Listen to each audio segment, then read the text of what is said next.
Hey you guys, welcome to Vlogmas day 2. If I sound like my energy is a little bit down, it is. I am on a sugar high and I accidentally intaked some caffeine, and if you know, I'm very sensitive to caffeine. So today's video is going to be a very interesting video.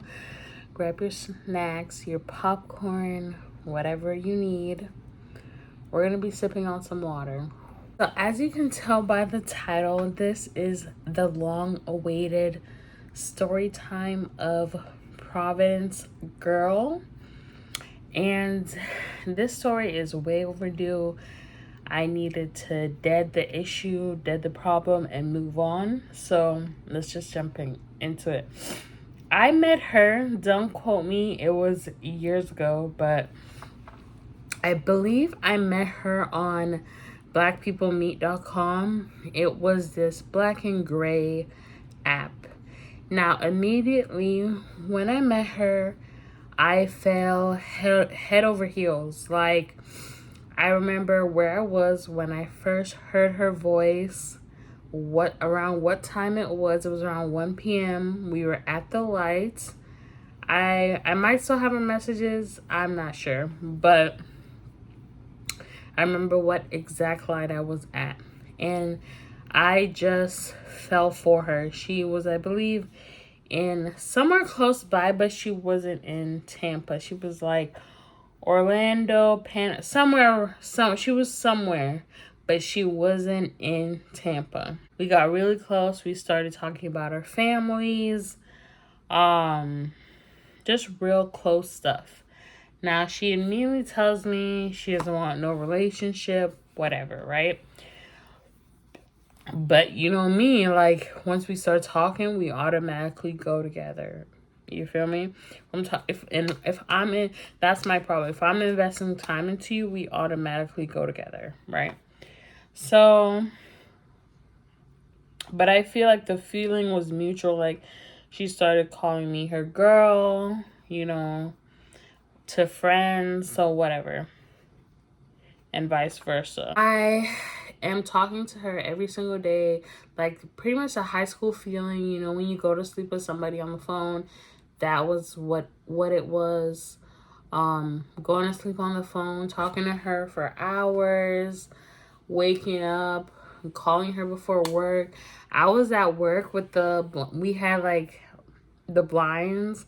I was at work getting stuff ready, caked up on the phone with Shorty because I loved her. I'm not gonna cap to you. I was in love with a girl. So I, around that time, was working a normal job, but I wasn't getting my full pay. So at that time, I was making 700.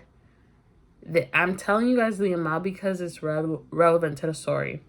So I was making 700 every 2 weeks with a $1,200 rent, $400 car note, $300 insurance. So I don't know, you guys, how I survived, but I was poor. I wasn't even living check to check. I was poor. I was barely making ends meet. So around that time, you guys, I got my money, right? She knew all this because we were close. She didn't know exactly how much I got, but she knew I was working to make my life better. So I got hella fucking money all at once, you guys. Like, I'm talking bands, right? And at this time, I was like, fuck, I can finally relax, stop working morning, night, weekends, every single day of my life, right? So I decided to, around this time, I was at my heaviest too. I was looking for a personal trainer. This was before Joey. So the story time you see originally about my trainer was about Josh, right? It wasn't about Joey, okay? So that's before I worked out with a trainer. So it was around January, close to February time. I made plans to see her. in Providence, Rhode Island for Valentine's weekend, right? And I was just like, fuck it. I bought the ticket. It was Frontier, if you know about Frontier. Frontier is pretty much like a Spirit. You know how Spirit gives you a crazy deal, but no one wants to ride Spirit? I can't tell the last time I rode on a Spirit, but that's pretty much what Frontier is. It be giving you crazy deals. So the ticket, I don't know how much the ticket was because I got money. I don't care. Fuck it. I'm going to go see my girl. So how I was brought up, you guys, or how I watch my parents treat each other. My two moms pick each other up from the airport. They would get each other every single time. They did long distance. They got each other. So I had to talk with her. I said, hey, are you gonna get me from the airport? And she's like, oh, don't worry, I'm not gonna leave you by yourself. Like, I would never, if anything, and I can't get a car, or at the time she didn't have a car, you guys, or I can't, get somebody to take me, I will literally ride with you in the Uber, right? I said, okay, cool. That's fine. She understands, right? So, it's important to note I had food poisoning around this time. So a week and a half before, my mom came to visit me, and everything was fine, felt like home. But then I got really depressed, you guys. And when I get depressed, I eat, okay? So as soon as they left, you guys, within an hour, I ordered Chipotle. Chipotle has never fails me until this moment, you guys. I'm so used to getting a bowl, right? My stomach did a complete 360. I ended up throwing up, having diarrhea, and I couldn't function. Like, it was just so bad. So bad, I had to get my stomach pumped. I had to do scans. I had to drink contrast. Real bad. So I was just recovering from food poisoning. I could barely eat, right? So I go, right, with the upset stomach. It's healed, but it's not fully healed. So, first red flag. She's like, hey, just take an Uber and, I'll be here when you get here. So, I'm like, okay. So, I take the Uber. Providence has this area where you wait for Ubers, right? And it's this, which is smart. It's very smart, but it's kind of still dangerous. It's a very lit area. It's inside, but it's like not inside the airport. It's like this own little area where you can charge your phone, sit down, and it's all see-through, right? So I get in the Uber. It's about, my flight was delayed, by the way, you guys. Late till about midnight. So I get there probably 1 a.m. Now, immediately, you guys, the room is decorated. I think that's why she stayed back, but honestly, who knows the real reason. But I never had somebody do that. It was giving balloons. It was giving chocolate candy and hearts. I was just like, oh my gosh. And I just fell in love with her, right? It just made me appreciate it so much more. So the first night was pretty chill, right? I don't believe we went anywhere. I could be wrong. Now, the next day, you guys, we ended up, I believe, going to the mall. I don't remember why we went to the mall, but we went to the mall for a bit. I didn't want to buy anything. Honestly, you guys, I believe I didn't buy anything at the mall because I just wanted to save my money. So, but I would say she paid for the Airbnb. I paid for all the Ubers.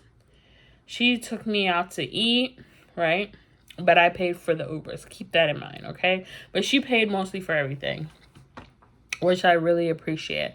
We went to this burger restaurant, whatever, right? Now, she takes me to a Spanish restaurant. I believe this was the first thing we ate. And she's like, now this Spanish restaurant, honestly, it seemed like a long line. I feel like I was there, honestly, for like 40 minutes. But looking back, the line probably wasn't that long. Like, my stomach went crazy, you guys. Minimum, I went to the bathroom 7 times to throw up, and I had diarrhea. It was just real shitty situation, literally.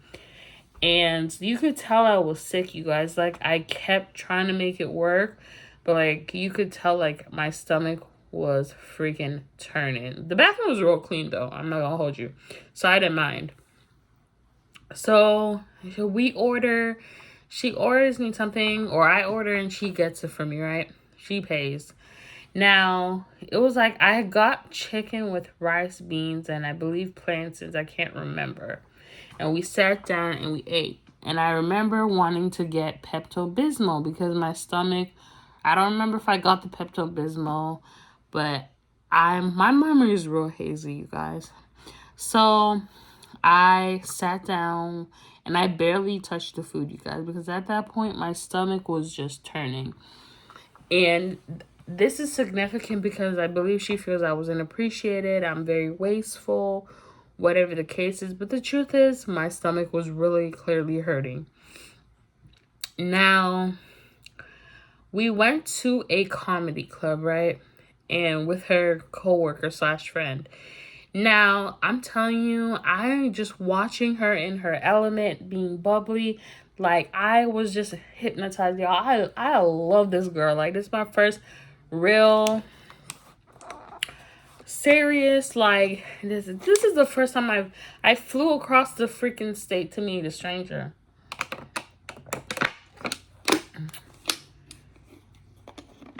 I don't even think I video chatted her. Maybe once, barely. The whole time on the phone. I just flew across the world to see the girl, bro. I don't know. Okay. So I just watching her be bubbly, whatever, you guys. I got a little nervous, but I got a little excited. Just seeing her interact, I'm like, wow, she's that girl. Like, her personality was just like 10 out of 10 for me, right? So I ended up having a martini. I just remember it was in a martini glass, right? It was like a grenade, whatever, but it had pineapple syrup in it. If you know me, highly allergic to pineapple syrup. So I had that. I was drinking it and my throat was closing, you guys. And I ended up, I believe, going to the bathroom and I threw it up. And I didn't want to tell her because I just was so nervous. But on top of food poisoning, and I was throwing up all day, and I had a drink, it opened up my stomach. So by the time I got home, you guys, I ordered, like, I don't know what it was, but my stomach was just like, it was open. I didn't eat all day.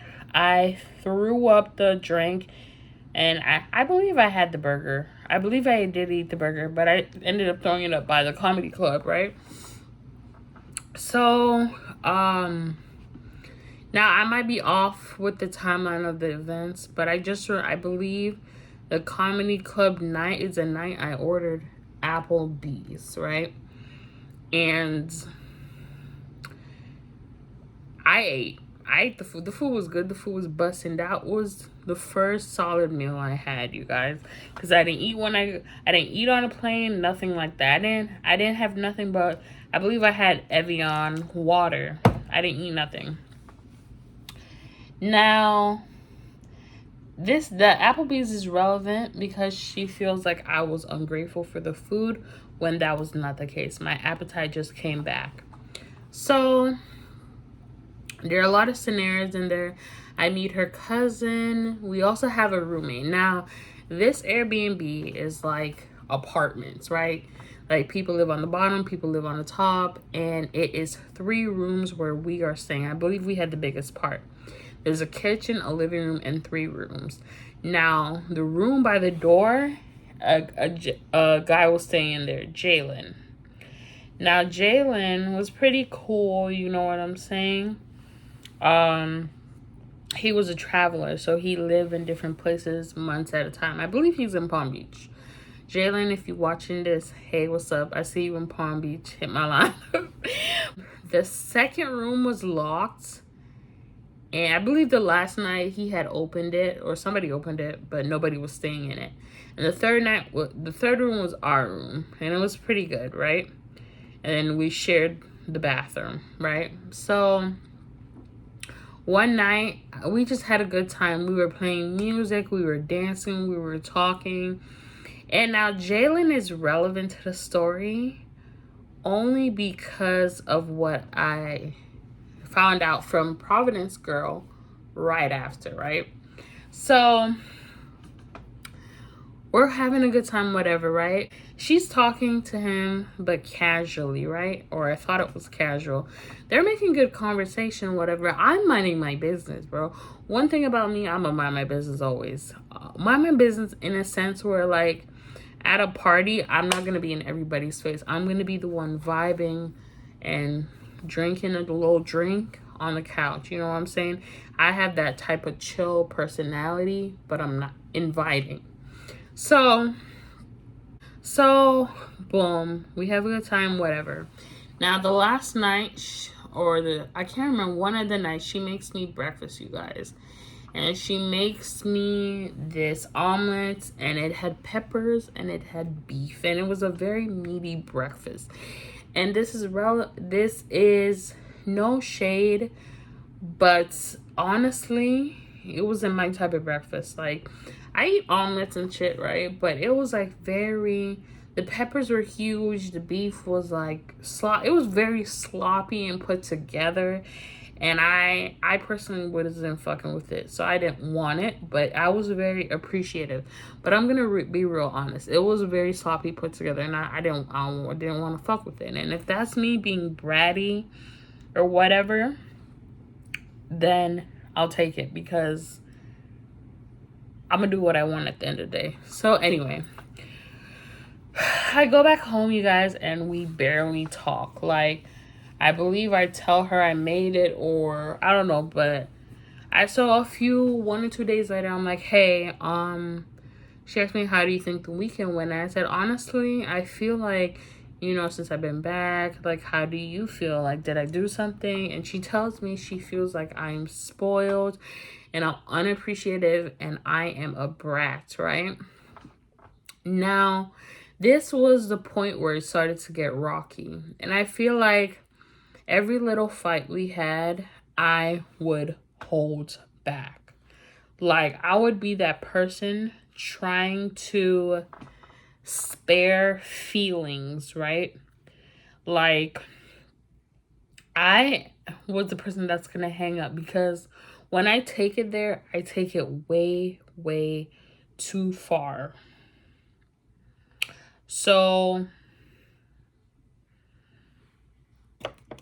like, I hang up. So she would say certain stuff. I would tell her, you guys, like, secrets, and throw it in my face. And I feel like that's very immature, because once you say something, you can't take it back, and it's like, damn, did you really mean that?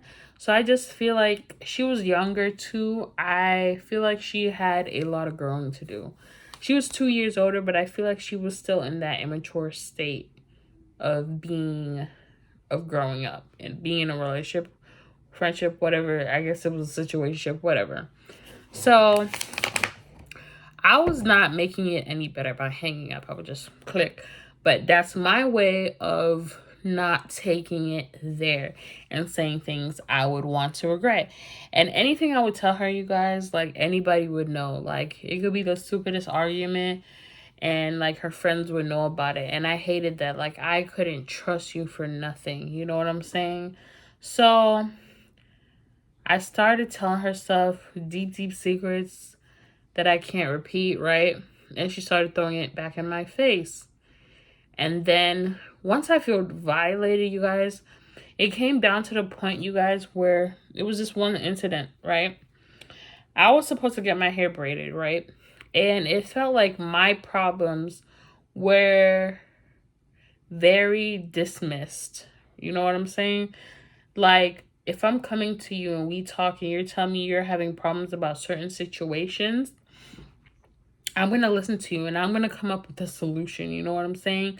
But it felt like I had no time to complain at all. Like, there's one thing to complain too much and you don't want to do anything about it. So she would come to me, you guys, with like certain issues that she was having, you know, and I'm like, okay, cool. Let's come up with a plan. Let's start a diet together. And then it just came to the point where like you didn't want to do anything about it. And I remember this particular incident when it came down to my problems, you guys. And I feel like I was put on this earth to be an addition to somebody. I'm my best self with somebody. Excuse me. And that's just what it is. Like, I am so big on self-love now and whatever. But I feel like when I know, like, I have a partner, I like pushing each other to our absolute limit. Like, hey, are you going to apply for that job? I just got this promotion. Let's race so-and-so at the top because I see my two moms, and I feel like, damn, like, I understand what I need, what I don't allow, and what it's so good to have in a relationship. Like, it's good to have your own little thing, but you can still come together and not smother each other and still be affectionate. Like, you just got to learn. So I will complain. This one time, you guys, I drove all the way to St. Petersburg across the bridge. I don't do that. I already have anxiety, but that long bridge, that's nothing but straight water, and you're high up. Oh baby, that's like terrifying for me to cross that. So, I believe it was St. Petersburg or one of them far places, y'all. So this braider, right? I was like, can you do my braids, right? She said, cool. I get there, right? No fucking answer, bro. Like, she didn't even give me the door number because I would have knocked on the door, but I didn't have the door number. She's like, when you get closer, I'm going to give it to you. I was like, cool, right? Somebody she does hair. She's done my hair in the past, so I wasn't concerned about her, you know, standing me up, right? So cool, I get there, right? She was like, oh my gosh, she gave me the number after. I was like, listen, I'm not driving all the way. The bridge already scares me. I tell her on my way back, I call Providence Girl, and I say, hey, oh my gosh, like, I'm just so sick of this shit, because at this point, I have some stories I can say all day, but at this point, it was like, I almost beat this girl up with how she did me braiding my hair, wasted my time, said she had some family shit to do when she could have just told me she could. Like, I've been through the worst of the worst with hair braiding, down to people smoking crack. Like, I've seen it all, right? So I broke down. I was like, yo, I'm so tired of this stuff. Like, and I'm tired. And that was before I found a braider in, I believe, Lakeland, right? So I'm like, I'm so tired of this. I'm telling this girl, I'm like, I'm so tired of this. And she was like, yo, what the fuck? Can I be honest? You're a spoiled brat. And I was like, I have a right to be upset. So I remember, like, I had parked. She was like, you're a spoiled brat, right? I've had people literally scorch my hair, like, you know what I'm saying? So I have every right to just break down. And I thought I was confiding in her. And she was like, you're a spoiled brat. Honestly, that's nothing. I be scraping my cars for change to go to McDonald's, get a 4 for $4. And I was like, damn. And I hung up the phone. And then she was like, you know what? I'm sick of you hanging up the phone, blah, blah. Like, what is the problem? And I believe we didn't talk for 1 or 2 days, you guys. I believe we texted here and there. And then one day, you guys, I remember this day specifically, I was doing Uber Eats. And I had an order for Golden Corral, right? And I finally talked to her after days of not talking to her. I was just like, she hit me up on Instagram, whatever, right? Because I blocked her. And I unblocked her in the phone. Or I actually never blocked her in my phone. I blocked her on one of her profiles on Instagram. But she has like 2 other ones, right? So, you guys, I call her, I hit her up. And she said something to me. And she said something to me about my mom. And one thing about me, I don't play about Marvelyn and I don't play about Keisha, right? So I just went blank. I honestly, you guys, I said some stuff that I can never take back. And I let her have it. I said, fuck you. Blah, blah, blah, and I just went off. Any little thing you can think of insult, I was like, it was bad. It was real bad. I can't repeat it. It was terrible. To the point I threatened her. Like, it was so bad. Like, I was like, fuck you. Like, bitch, if I ever see you, I'm gonna stomp on you. Like, it was real bad, right? And she had to get her cousin involved. And her cousin was like, I was like, yo, I will come there. I will literally come there and we could talk. And she was like, honestly, or I believe she was coming, but to some place like Orlando or some shit. That's like an hour away. I was like, if you come, she was like, honestly, her cousin was like, I thought you were perfect for her. You were so nice. And I'm hearing you say all this shit about her and saying you're gonna hurt her and all you. If you hurt my cousin, her cousin is so nice, by the way. Duka, I believe her name is Duka. Her cousin is so nice, bro. Shame. Pity that you gotta see the side of me. But I honestly don't condone what I said. You know what I'm saying? I said some stuff that was wrong. And I have no right speaking about. But I feel like my anger was a built up.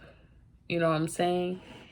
And at the end of the day, like I said, I don't play about Marvelyn and I don't play about Keisha. So I don't know, y'all. I don't play about them. You can say whatever about me, but I don't play about them. And you throwing secrets in my face, especially what I confided in you about, was wrong.